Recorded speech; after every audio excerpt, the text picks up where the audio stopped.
자, 지금 보면은 들숨과 날숨이 일어날 텐데 계속 얘기하지만 들숨은 이제 공기를 마시는 부분이라서 우리가 이렇게 폐가 이렇게 확장이 돼야 돼. 흉곽도 확장돼야 돼. 그러면 갈비뼈가 위에 있으니까 얘가 올라가고 가로막근 내려가야 돼.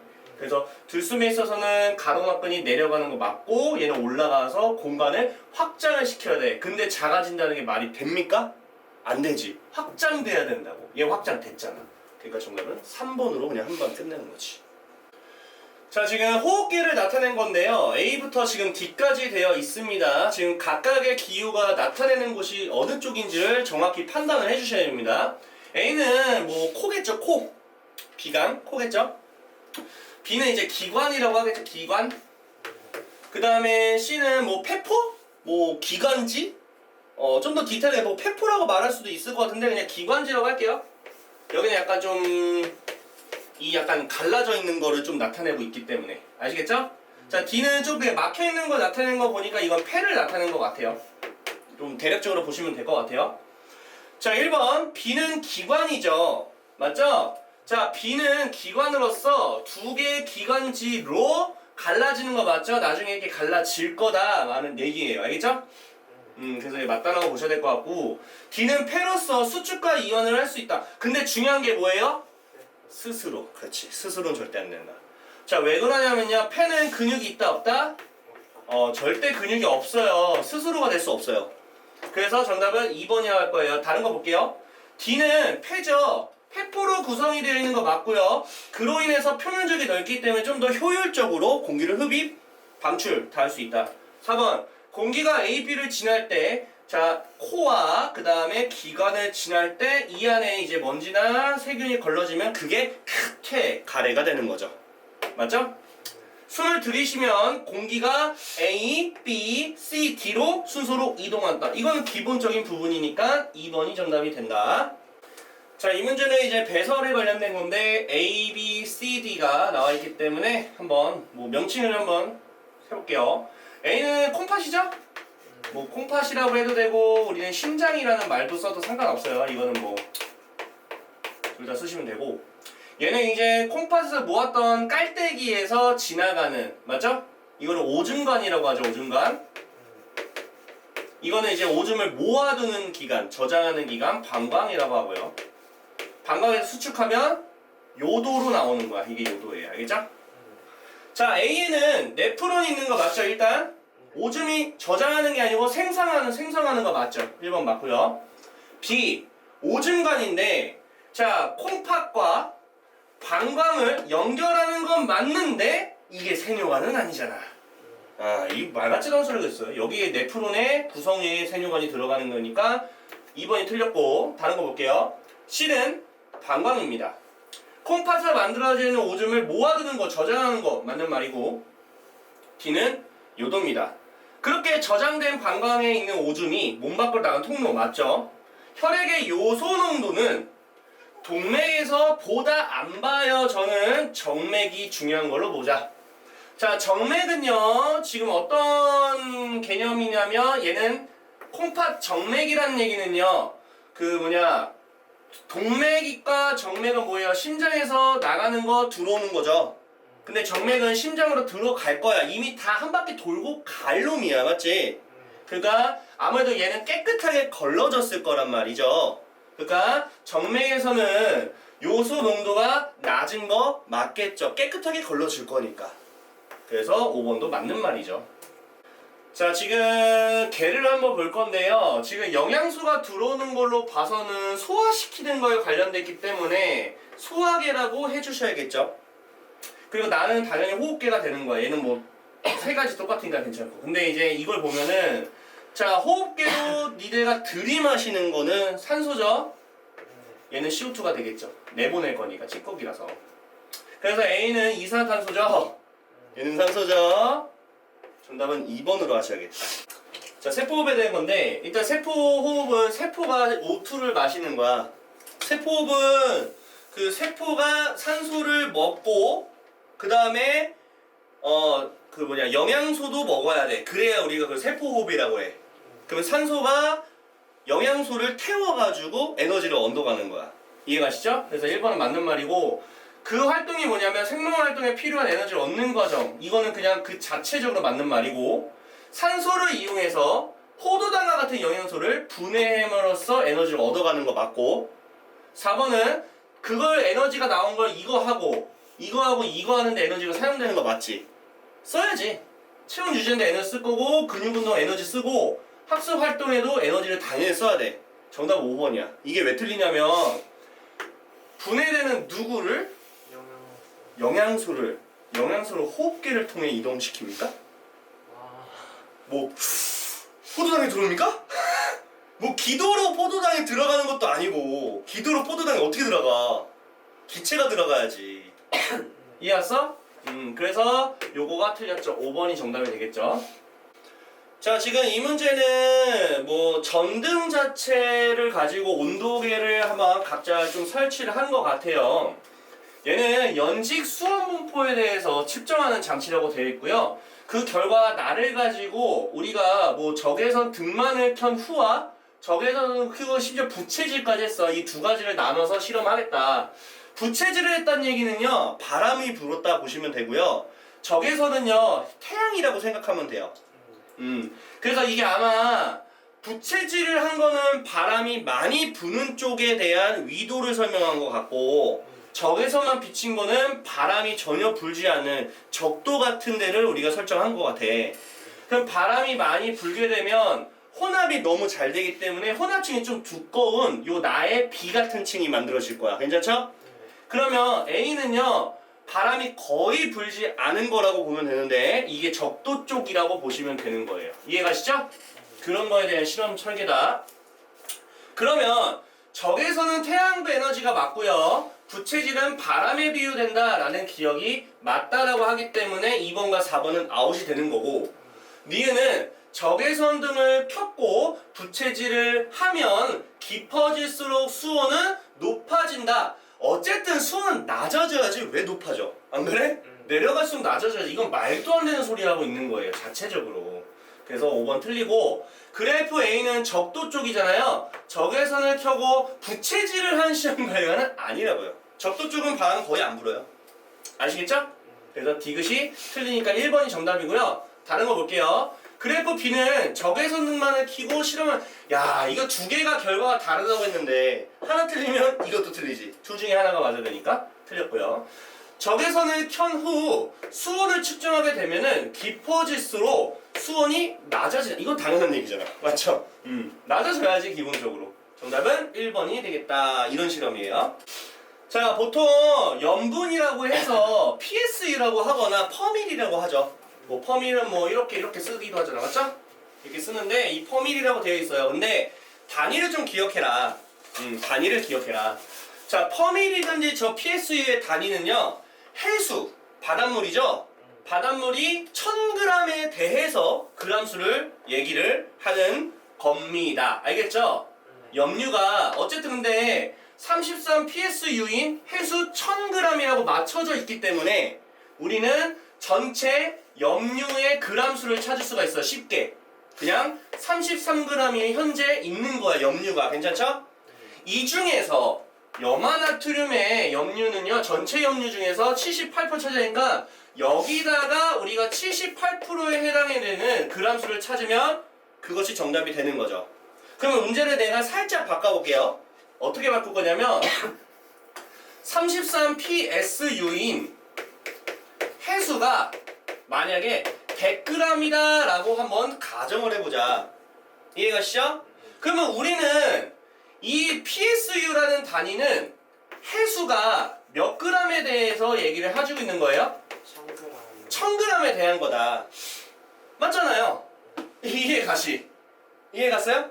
자, 그러면 이거 뜻이 무슨 뜻이냐? 해수가 1000g이라고 가정을 했을 때 염류가 33g 있다는 거거든? 맞지? 근데 해수가 몇 g이에요? 100g. 그럼 100g을 맞춰야겠죠? 그러면 1000g을 100g을 맞추면은 이렇게 될 거죠. 당연히 100g. 그러면 10을 나눴지?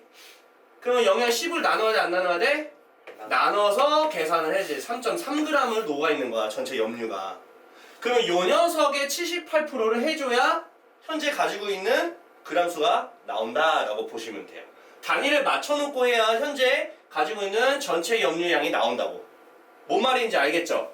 항상 맞춰야 돼요. 그럼 어쨌든 이 문제에 대해서 얘기를 한다면 현재 33g이 있는 거 맞아. 해수가 1000g에 맞춰져 있기 때문에. 맞습니까? 오케이. 요 놈에 맞추는 거야. 그럼 33g에 78%. 와우. 썩 좋지 않은 문제네요. 100분의 78 곱하면 되겠죠? 자, 그러면 어차피 소수점이나 이런 건 중요하지 않아. 숫자 배열이 중요해. 맞지? 숫자 배열이 중요할 때는 내가 뭐 어떻게 하냐면 수학에서 어떻게 하냐면 1의 자리만 따져, 쌤은. 1의 자리만 따져봐. 83, 24. 이거 4 찾아봐. 얘밖에 없어. 보이니? 이렇게 하는 거야. 보통 문제가 1의 자리가 맞춰지는 경우가 있어. 뭐 4가 2개고 5가 6개 이렇게 맞춰지는 경우도 있어. 그럴 때는 어쩔 수 없어. 하지만 운이 좋게도 1의 자리가 어느 정도는 달라. 물론 똑같은 거 2개는 있어. 6이 나오지 않아서 다행이지. 어쨌든 끝자리가 4가 나왔으니까 정답 1번이라고 쉽게 하면 되는 거야. 어렵지 않죠? 이거 요령이야. 원래 수학 풀 때 다. 자, 위도에 따라서 염분의 분포하고 그 다음에 증발량과 강수량을 나타낸 건데 여기서 우리가 봐야 될 부분은 증발량과 강수량이 독립적으로 나타낸 게 아니에요. 지금 보시면 점선이라고 되어 있는 부분이 증발량입니다, 강수량입니다 이렇게 나타낸 게 아니라 증발량 빼기 강수량이야. 그렇다는 거는 이게 보통 이게 지구과학 파트라고 보시면 되는데 증발량에서 강수량을 빼든 어떤 수치에서 어떤 수를 빼든 간에 보통 양수가 나오는지 음수가 나오는지에 따라서 증발량이 큰지 아니면 강수량이 큰지 그걸 좀 따질 수가 있다는 얘기야. 자, 한번 잘라보면 양수와 음수를 나누는 방법은 요 0이라는 부분이 있죠? 왼쪽이 증발량 빼기 강수량 수치라서 왼쪽을 0을 기준으로 잘라야 되겠죠? 자, 그렇게 봤을 때 양수가 되는 부분, 점선에서 점선이야, 점선. 점선에서 양수가 되는 이 부분을 볼게요. 어차피 우리는 북반구만 볼 거니까, 맞죠? 왼쪽만 볼 거예요. 그러면 증발량 빼기 강수량이 양수에 속하는 이 부분은 양수가 됐다는 얘기는 증발량이 좀 더 많다는 얘기야. 그럼 상상해보자. 물의 증발량이 더 많이 될 테니까 염분이라는 소금기는 얼마나 농축이 잘 될까, 맞죠? 그러니까 염분도 같이 올라오는 거야. 진해진다고. 염분이 좀 진해진다 보시면 돼요. 염분은 이렇게 비율로 보는 거니까. 이해하세요? 오케이, 그렇게 보시면 돼요. 그러면 대략적으로 중위도 정도지, 중위도. 중위도 자체는 증발량이 좀 더 살짝 더 많아요. 중위도라기보다는 어쨌든 아열대 지방? 어쨌든 중위도라고 하죠. 30도에서 뭐 60도 부분이 요 정도. 대략적으로 알겠죠? 그러면 적도 한번 봐볼까? 적도? 야, 적도는 완전히 내려가는 거 보이니? 아래쪽에 있지, 음수 쪽. 음수라는 얘기는 강수량이 더 많다는 얘기야. 뺐을 때 음수가 나온 거는 오른쪽이 크니까 음수가 나오지. 비가 겁나 내려. 그러니까 염분이 낮아지겠지. 물에 어떻게 희석되니까. 이해가 있죠? 자, 한번 볼까요? 적도 지역 안 그래도 물어봤잖아. 적도 지역은 보다 안 본다고. 증발량이 많다. 너네들이 보통 적도는 뜨거우니까 증발이 겁나 많을 것이다 생각하는데 절대 아니다. 알겠죠? 알겠죠? 자, 2번 중위도 지역 갈게요. 증발량이 적도에는 증발량이 많지는 않죠? 강수량이 오히려 더 많아요. 알겠죠? 너네들이 적도가 뜨거우니까 증발이 많다 생각해. 절대 아니야. 강수가 훨씬 더 많아. 알겠죠? 그 비가 엄청 내려. 적도에는 난리 나요. 자, 중위도는 방금 그래프에서 해석한 것처럼 증발량이 강수량보다 많다. 그러니까 양수에 뜨는 거 보이잖아요. 이해가시죠? 그래서 정답은 일단 2번이고요. 자, 강수량이 증발량보다 지워. 강수량이 많으니까 어때요? 염분이 낮아져야지 왜 높아집니까? 오케이? 희석될 거잖아. 희석. 알겠죠? 자, 그 다음에 위도 30도 부분이 해역이 염분이 가장 낮게 나올 것이야. 그건 아닌데? 30도가 제일 최강 아니냐? 가장 높죠? 그러니까 4번도 틀리다. 극지방의 염분이 굉장히 낮게 나타나는 것은 빙하의 영향이다. 일단 낮지? 낮은 거 맞죠? 빙하의 영향이 맞죠? 왜 그러냐면 뭐라고 설명해야 돼? 얘는 지금 보시면 증발량이 강수량보다 좀 더 어때요? 딱 정확하게 똑같네? 맞지? 그러면 이 염분은요 증발량과 강수량이 일정한 상태잖아. 이거는 0이라서. 그러면 적어도 얘네 영향은 아니라는 거야. 그럼 뭐의 영향이야? 빙하지. 얘 빙하의 영향밖에 방법 없겠죠. 정답은 2번, 5번으로 해주셔야 돼요. 자, 해류 이름들을 좀 어느 정도는 외워주셔야 된다. 이거 A는요 지금 이렇게 올라가는 이쪽이잖아요. 근데 황해도예요, 황해도. 물론 크게 봤을 때는 쿠로시오는 맞겠지만. 자, C는 뭐겠어요? 얘는 이제 동안난류라고 하죠. 동쪽의 난류다. 동안난류. 여기는 황해도 난류가 되겠죠, 어떻게 보면. 얘는 이제 뭐 했어요? 북한이죠, 북한. 북한 쪽이에요. 뭐 연해주 뭐 이렇게도 하기도 하는데 어쨌든 북한 쪽. 자, 그러면 A는요 난류에 난류. 근데 여기 보면 찬해류래요. 에이, 차질 않지. 저게 지금 난류잖아. 따뜻하겠죠? B와 C가 만나서 조경수역이다. 일단은 B는 한류고요. C는요 굉장히 따뜻한 난류예요. 합쳐지면 굉장히 미지근한 난류에 살고 있는 난류성 어종과 한류에서 살고 있는 한류성 어종이 같이 섞이게 돼서 엄청나게 낚시가 잘 잡히는 조경수역이 형성되는 니은은 맞겠죠? 정답은 4번이 될 수밖에 없고요. 디귿 볼게요. 바다에서 일정한 방향으로 나타내는 지속적인 해류의 흐름을 해류라고 한다. 그냥 해류의 기본적인 성질이 되겠죠? 정답은 4번이 되겠다. 자, 지금 만조와 간조에 대해서 지금 해수면의 높이의 변화를 측정하는 이제 그래프가 되어 있는데, 자, 일단 볼게요. 자, 조석 주기는 24시간이다 라고 되어 있죠. 해수면의 높낮이에 대한 어떤 반복적인 주기만 보면 되거든요. 얘 24시인가요? 24시간 아니죠. 지금 봐봐. 여기서 여기 가는 거. 한 24시간이고 한 몇 시간이야 대략적으로? 엄청나게 엄청나게 저기죠. 조석 주기잖아. 조석 주기 아니야? 그러면은 24시간은 아니잖아. 24시간 아니죠 어쨌든. 잠깐만. 조석 주기지. 12시간, 12시간인가? 두 번씩이니까? 맞지. 이거 잘못하면 헷갈리겠다. 이게 지금, 이게 일수야, 일수. 그니까 하루에, 구분이 안 가냐? 이거 하루라고 할게, 이거 하루. 여기 쭉 보이지? 내려갔다가, 올라갔다가, 내려갔다가 하는 부분이라서 한 2번 정도 왔다씩 해요. 2번씩 있어. 만조도 2번, 간조도 2번. 맞죠? 그러니까 절반 쪼개니까 12시간이라고 해줘야겠지. 이게 지금 크게 봐서 틀릴 수도 있어, 이거는. 그래서 기억은 틀려? 이렇게 하고. B와 D는 간조에 해당된다. 이게 간조인가요? 간조가 뭐예요? 해수면의 높낮이가 가장 낮을 때잖아, 맞지? 하루 중에서 낮을 때. 그러니까 하루라고 생각을 하실 때, 뭐 올라갔다가, 내려갔다가, 올라갔다가, 뭐 내려가는 그런 상황이 있다고 치면, 이게 만조야. 하루 중에 가장 높을 때 만조. 근데 이거 하루 중에 만조가 아니야. 이건 사리하고 조금 그거 얘기하는 거야. 이해 갔어요? 그래서 하루 중에서 얘기할 때는 만조와 간조를 얘기를 해주는 거고, 그 다음에 일수를 가지고 얘기할 때는 사리와 조금이라고 얘기를 해주는 거야. 이해 갔어요? 그러니까 그 차이야. 하루 기준으로 볼 것이냐, 일수로 기준으로 볼 것이냐의 명칭이 좀 달라진다. 이거는 일수 기준이잖아. 이해하시죠? 그래서 B와 D는 간조에 해당된다. 뭐 그렇게 우리가 말할 수 없고요. 정답은 3번이겠지. 이해해서 이건 기본적으로 알아야지. 조석은 하루에 2번씩 일어난다. 만조도 몇 번? 2번. 간조도 몇 번? 2번. 이거 조심해야 돼. 이해했지? 맞고. C는 조차가 가져. 그렇지. 이런 게 나와야지. 이런 게 나와야지. 알겠어? 자, 한 달 기간 동안에 지금 조차가 가장 큰 때, 그러니까 해수면의 높낮이의 변화가 가장 클 때가 살이라고요. 이해갔어? 그렇기 때문에 리을도 맞다. 그래서 이거 조심해야 될 것 같은데. 하루 중에서 이제 그 해수면 높이가 가장 클 때 만조, 그 다음에 낮을 때 간조. 한 달 기준으로 봤을 때, 일수로 봤을 때는 높낮이가 가장 큰 게 살이, 높낮이 가장 작은 게 조금이라고 보시면 돼요. 그러면 내가 그때 말했던 게 하루야.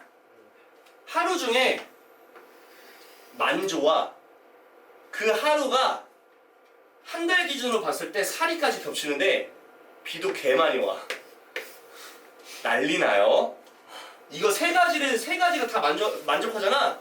홍수가 아니라 장난 아니에요. 진짜 심각하게 생각을 해봐. 하루 중에서도 가장 바닷물이 높을 때고 한 달 기준으로 봤을 때도 가장 높낮이가 클 때야. 근데 비도 미친 듯이 와. 야, 떠내려갑니다. 진짜 난리 나요. 근데 과학자들이 얘기하길 요때가 한 번 올 거야. 내년에 한 번 온대. 한 번 올 거래. 게다가 태풍까지 미친 듯이 오잖아. 아, 진짜 야, 그냥 휴학이야. 자, 일단 이 문제는 저 12시가 낮 시간인지 밤 시간인지 모르겠는데 내 생각 어쨌든 낮 시간 같아. 그러면은 볼게요. 만조하고 간조는 하루 기준으로 보셔야 된다고 했고요. 2번씩 일어나는데 4번씩 일어난다니까 2번은 틀리는데 1번은 맞아요. 일단 1번 정답. 자, 날이 갈수록 조차는 감소하고 있다. 지금 조차가 어때요? 점점 증가하죠? 감소하고 있다는 건 말이 안 되죠. 이게 중요하죠. 배를 타고 바다에 나가려고 한다. 그러면 2개 중에 하나야. 바닷물이 들어올 때야, 알겠지? 바닷물이 나갈 때 배가 나가면 가다가 바닷물이 빠져서 중간에 멈출 거예요. 갯벌에 딱 그대로 정착할 거야. 바닷물이 들어올 때 배가 나가야 돼. 아니, 당연한 거 아니야? 그러면 20일에 오전 11시 경인데 20일에 12시 보이시죠? 그러면 11시라는 얘기는 요때쯤이야. 바닷물이 어때요? 점점 나가고 있는 중 아닌가? 해수면의 높이가 낮아지잖아. 이때 나가면 큰일 난다고, 알겠어? 이거 웃기지 않냐? 가다가 바닷물이 빠져. 야, 빨리 가! 안 그러면 이제 가다가 바닷물 다 빠지고 갯벌에 딱 정착되어 있지. 야, 난리 나죠. 가끔 있어. 그 갯벌 가면은 조개 캐러 가면은 이 중간에 배가 딱 멈춰 있어, 여기에. 그런 경우 있어. 아, 있을 거예요. 이거 한 번쯤 나 본 적 있어요. 아마 그거는 조차를 생각하지 못하거나 그런 경우가 있어요. 물론 시간 지나면 바닷물이 들어오면 다시 뜨겠죠. 근데 이게 전국되면 큰일 나는데. 아무튼 자, 20일에 자, 조개를 캐러 간대요. 바닷물이 들어오면 죽어요. 알겠죠? 바닷물이 점점 빠지고 있을 때 그때 반대예요, 배하고. 그래서 12시 무렵이 가장 좋은 21시 12시. 가장 좋지. 바닷물이 딱 빠졌을 때 아니에요. 맞지? 그래서 이때가 가장 좋겠죠. 다 빠졌으니까. 정답은 1번, 5번이 정답이 되겠네요. 이 문제는 그냥 각 층에 대한 명칭 얘기한 건데 혼합된 혼합층, 수원약층, 심해층 정답은 3번입니다. 뭐 이거 할 것도 없죠? 자, 이거는 이제 열의 이동 방법에 대해서 소개하는 건데요. 가 같은 경우는 지금 주전자 속에 물이 끓는다니까 이거는 뭐예요? 대류 현상이죠? 그림으로도 빙글빙글 도는 거 보이시잖아요. 대류 현상이고요. 나 같은 경우는 금속막대가 뜨거워진다는 거는 전도입니다. 그래서 전도돼 있으니까 정답은 2번이죠. 이거는 이제 중간에 아무것도 없어도 전달될 수 있는 복사 현상입니다. 태양 복사 에너지처럼. 아시겠죠? 자, 그래프죠. 이건 좀 많이 보이는 건데 가가 온도가 맨 처음에 높았어요. 나는 낮았어요. 근데 가면 갈수록 가가 가지고 있는 열 에너지가 줄어들죠? 나로 갑니다. 에너지가. 그러다가 평행 상태에 유지를 하겠죠. 자, 열 평형 상태인 구간은 D다. D 구간 맞죠? D 구간은 열 평형 상태 맞잖아요. 동일해졌으니까. 기억이 맞고요. 자, 열 자체는요. 가에서 나로 이동하는 거 맞고요. 열이 가장 많이 이동하는 구간은요. 자, 기울기를 보시면 되겠죠? 아무래도 초반 아닐까? 초반에가 좀 이동 처음에 많이 하잖아. 맞죠? 그렇기 때문에 A 구간이 맞습니다. 정답 5번입니다. 하나만 더 알려드릴게요. 자, D라는 구간이 열 평형 상태인데요. 지금 온도가 서로 똑같다고 해서 열의 이동이 없다라고 생각하는데 열의 이동은 항상 있었어. 알겠어? 저 상태에서 열 계속 있는 거야. 다만 열이 이동하는 속도가 똑같다 보니까 마치 이동을 안 하는 것처럼 보이는 거지 이동은 계속하고 있는 중입니다. 알겠죠? 자, 열에 관련된 이야기 중에 옳지 않은 건데요. 자, 한번 보도록 할게요. 열은 에너지의 일종 맞죠? 온도의 단위 T. T가 뭐죠? T 단위. 글쎄요. T는 일단은 애매해가지고 일단 패스할게요. 이건 섭씨, 이건 켈빈 온도. 자, 3번 열은 주로 온도가 높은 곳에서 낮은 곳으로 이동하는 거 맞죠? 자, 4번 볼게요. 입자가 열 에너지 받으면 입자가 활발해지는 거 맞죠? 그 다음에 사람은 섭취한 에너지의 절반 이상이 열 에너지로 방출한다. 이건 나도 조금 헷갈릴 수 있을 것 같아. 열 에너지로 방출하는 거는 70%야. 열 에너지 70%로 나가. 거의 그러니까 우리가 진짜 사용하는 건 고작 몇 프로야? 30%밖에 안 돼. 엄청 효율이 낮아 기본적으로. 열로 많이 보낼 거야 아무래도. 알겠지? 자, 일단 볼게요. 얘는 낮 시간이에요. 햇빛이 굉장히 뜨거웠던 시간인데 낮 시간에는 햇빛이 뜨겁기 때문에 분명히 열이 올라갈 거 온도가. 근데 물 쪽 자체는 온도가 잘 안 올라가. 그러면 육지가 뜨거워진다는 얘기거든? 육지가 뜨거워지니까 아무래도 여기가 이제 저기압이 발생을 해요. 기압이 좀 낮아지니까 공기가 올라간단 말이야. 그러면 이렇게 빙글빙글 돌 거야, 대류 현상에 의해서. 그럼 바다에서 육지로 부는 이거는 해풍이라고 하죠? 그러니까 1번처럼 육풍이라고 하는 말 자체가 일단 틀리고요. 밤에 같은 경우에도 바람이 같은 거, 그건 말이 안 되지. 밤에는 반대로 됩니다. 알겠죠? 반대로 돼요. 해풍이 불고 육풍이 불겠죠? 밤에는. 3번 바닷물의 온도가 육지보다 더 빨리 올라야. 바닷물은 기본적으로 빨리 올라간다는 말이 절대 틀려. 알겠어? 이건 틀려요. 물이 있는데 빨리 올라가. 태양의 열 에너지에 의해서 비열이 커? 육지가? 이건 말이 안 되지. 육지는 비열이 안 크지. 반대지. 물 쪽이 큰데. 정답은 5번이겠죠? 온도가 높은 육지의 공기는 상승하고 온도가 낮은 바다의 공기는 하락한다. 그대로 그림에 나와 있죠? 정답은 5번이 되겠죠? 자, 지금 보시면 충분히 어쨌든 뭐 뜨거운 물에 담가가지고 열량을 줬어. 근데 웃긴 건 열량은 똑같이 줬거든? 열량은 똑같이 받았어. 그런데 지금 높낮이가 좀 달라지는 게 보일 거예요. 잘 안 보일 수도 있는데 얘가 여기고 얘가 요 정도고 얘가 요 정도고 점점 올라가요. 열팽창이 점점 잘 되죠, 알코올이. 자, 그러면 온도에 대해서 한번 생각을 해보자. 온도에 대해서 우리가 생각을 해보아야겠나. 자, 열팽창이 잘 된다라는 얘기는 뭐라고 보셔야 될까요? 온도가 좀 더 잘 올라간 거죠? 그러니까 열팽창이 잘 된 거죠. 그래서 보다 지우고 콩기름 볼게요. 콩기름이 글리세린보다 열팽창이 잘 된 거 보니까 온도가 더 높으니까 팽창이 더 잘 되는 거죠? 그렇게 보셔야 됩니다. 네, 기억이 맞고요. 열팽창을 가장 많이 한 거는 가장 높이 올라온 알코올이죠. 이 현상과 같은 원리로 온도계, 그렇지, 온도계도 열팽창에 대한 거니까 정답은 5번이라고 할 수가 있겠죠. 괜찮죠? 자, 음료수에다가 음료수를 가득 채우지 않는 이유는 딱 하나, 열팽창 현상 때문에 그렇다. 알겠죠? 자, 가득 채우지 않는 이유지. 자, 옳지 않은 걸 고르라는 얘기는 아닙니다. 야, 시각적인 효과를 위해서다. 미친 거죠. 귀체를 채워 음료수 보호하기 위해서 더 미친 거죠. 음료수가 움직일 공간을 주기 위해서 더 미친 거 아닌가? 대류력 활발하게 이게 뭔 소리 하고 있어. 결국 이거죠. 5번이죠. 음료수가 열팽창으로 인해서 병이 터질 수도 있기 때문에 그걸 방지하기 위해 공간을 마련해 준 거다. 정답은 2번이라고 보셔야겠죠.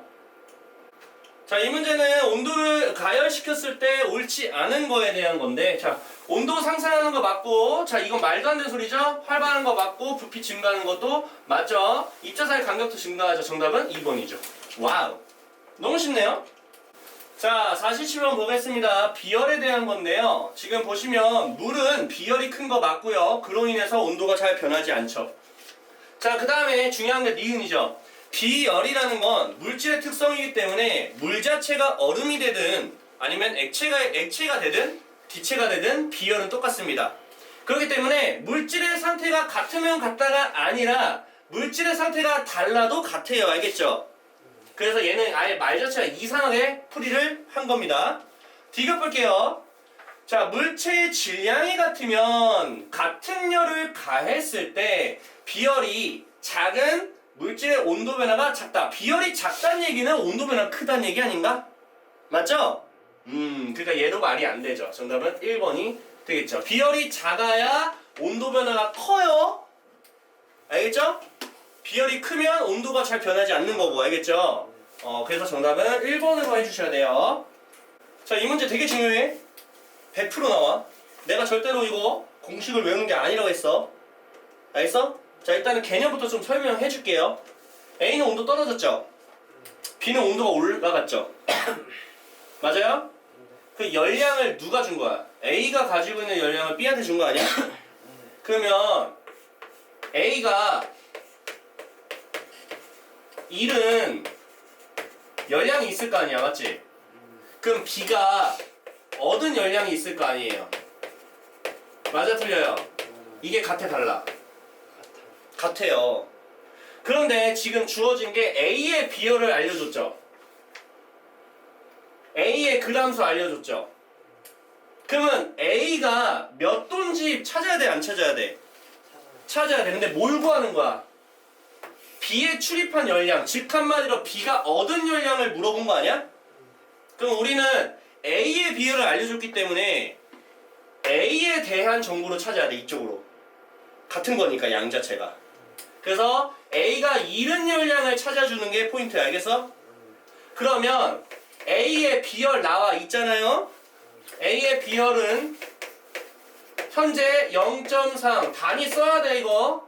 단위가 진짜 제일 중요해, 알겠어? 이거 단위 모르면 안 돼. 또 A의 질량도 알 수 있잖아, 알려줬잖아. 질량은 여기 단위니까 킬로그램 맞춰야지. 0.5kg으로 맞추고. 그러면 A의 잃은 열량에 대한 온도 변화를 찾아야지. A의 온도 변화 찾을게. 온도 변화. 오케이? 온도 변화. 55도였다가 35도로 열평형 됐으니까 20도야, 알겠어? 그럼 다 찾았잖아. 다 끝났어. 자, 간다. 비열 보이시죠? 0.3 킬로칼로리 하고 밑에 킬로그램이라는 단위와 온도라는 걸 곱한 상태, 맞아요? 근데 내가 열량이니까 킬로칼로리 단위만 찾으면 돼. 누구 없애야 돼? 킬로그램 없애고 얘도 없애야겠지? 그러면 이 단위를 갖고 있는 요 녀석과 요 녀석을 옆구리에 곱하면 되는 거 아니야? 이해 안 가요? 이렇게 곱하면 되는 거 아니냐고. 그러면 킬로그램하고 단위 사라져, 안 사라져? 이렇게 사라지게 한다고. 똑같아, 단위. 사라져, 안 사라져? 그러면 단위는 얘밖에 안 남으니까 열량 단위 맞잖아. 맞잖아요. 그럼 이제 뭐만 따지면 돼? 숫자의 곱만 따지면 되는 거죠. 일단 0.5랑 20을 곱하면 10이야. 알겠어? 여기까지 10이란 말이야. 알겠습니다. 제가 왜 알겠습니다 지 0.3을 마저 곱하면 3kcal가 정답이야. 알겠어요? 이거 되게 중요하다. 자, 볼게요. 그래프에 대한 설명입니다. 열평형 온도는 35도 맞죠? A에서 B로 열이 이동했다 맞죠? 질량이 같은 물질이라면 A의 비열이 B보다 작다. 그럼 비열이 작다 크다는 얘기는 온도 변화가 크다 작다로 보시면 돼요. 자, 지금 보게 되면 A가 20도가 변화가 됐고 B는 5도밖에 안 변했어. 그럼 비열로 얘기하면 A가 비열이 작은 거지. 온도 변화가 크니까. 그래서 A가 작다라고 하니까 지금 3번은 맞는 말이에요. 자, 4번. 이게 중요하죠. 같은 종류라고 한다면 비열이 같아야 되거든? 일단 비열이 같아. 같은 종류니까. 근데 A의 질량에 대해서 지금 얘기하고 있는 중이잖아요. 맞죠? 질량이 큰 상태에서 온도가 높잖아. 그럼 물질이 양이 많겠지. 양이 많으니까 이제 얘한테 줄 게 좀 많은 거지. 그렇게 봐야겠네. 맞지? 얘는 주는 역할이라서 온도 변화가 크다는 얘기는 질량이 많다는 얘기야. 그만큼 분자적으로 봤을 때 분자 하나하나가 가지고 있는 에너지가 워낙 많은 분자를 갖고 있으니까 에너지가 좀 많아서 많이 줄 거라고. 알겠지? 그래서 얘는 질량이 높다라고 판단해야겠네요. 내가 반대로 봤다. 그래서 4번은 맞죠? 5번이 틀리네, 확실히. 열의 이동이 있어요. 일어나지 않는다 했으니까 5번이 정답이 되겠네요.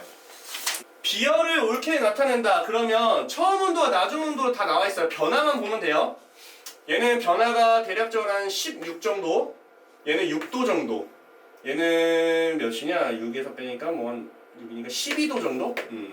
변화가 가가 좀 더 크죠? 비열이 낮아서 그래. 그래서 가가 비열이 제일 낮아요. 가가 비열이 제일 낮다. 정답은 4번밖에 없죠. 이해하시죠? 자, 지금 세물질의 온도 변화. 온도 변화를 좀 보자라는 거네. 이것도 똑같대? 문제? 아, 같은 거구나. 그럼 비열의 반대 아닌가? 비열이 현재 가가 제일이니까 온도 변화 너무 쉬운데? 가가 제일 높은 거지 뭐. 맞지? 그 다음에 다. 2번이죠?